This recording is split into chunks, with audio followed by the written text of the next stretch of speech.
When we have a patient with myeloma presenting with symptoms like this case, we are asking ourselves, and the patient is asking, what's the risk? What's my prognosis? There are different ways of looking at that.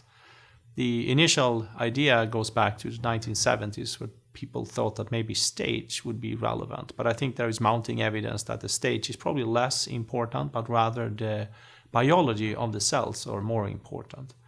The best technology that's widely available at this time is still the fission cytogenetics, and this is about to change. We are seeing a lot of new technology coming out, and I think we soon will see DNA-based sequencing where we can capture what's referred to as fish-seq, where you capture gains and losses and translocations, as well as somatic mutations. But for now, fission cytogenetics is the most commonly used tool.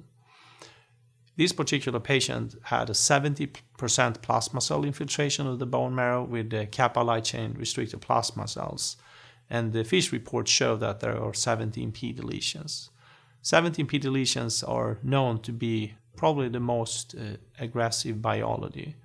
There are a lot of details to 17p deletion, and that's true for the other changes as well that you can pick up with fission cytogenetics.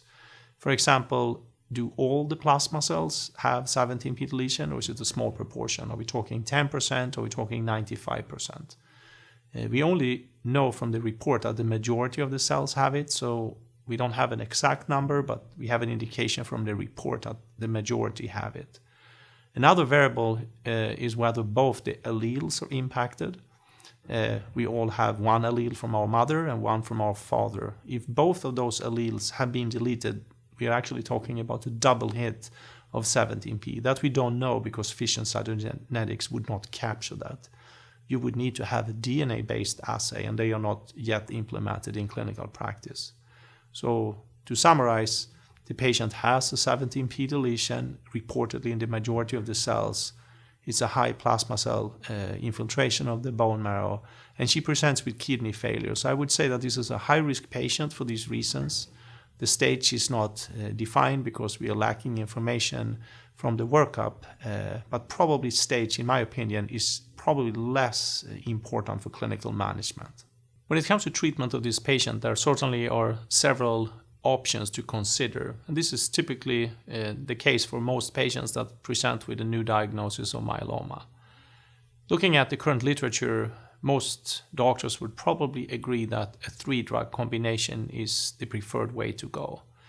Looking at international guidelines for patients who do present with kidney failure, the guidelines state that the use of a proteasome inhibitor would be considered to be the standard in combination with steroid. And also the international guideline would say that the addition of Cytoxan would be recommended if that could be given. Both proteasome inhibitor, Cytoxan, and also dexamethasone are considered to be kidney safe, so you don't have to worry about the patient's underlying kidney insufficiency in this case. So I think the practical implications for this patient would be to consider, for example, bortezomib with cyclophosphamide and dexamethasone would be a very appropriate therapy. In the event that the patient could not receive Cytoxan, I guess you could give bortezomib and dexamethasone alone. It would certainly be less efficacious, and it would take longer for the patient to respond and obtain a deep response. And I don't really see, based on what we know, that there is a reason to not give the Cytoxan. I'm sure there are doctors that would consider using carfilzomib with Cytoxan and dexamethasone in a patient with renal failure, but given that the patient has an underlying cardiovascular history, I think it probably would be a safer strategy to use the bortezomib with Cytoxan in this case.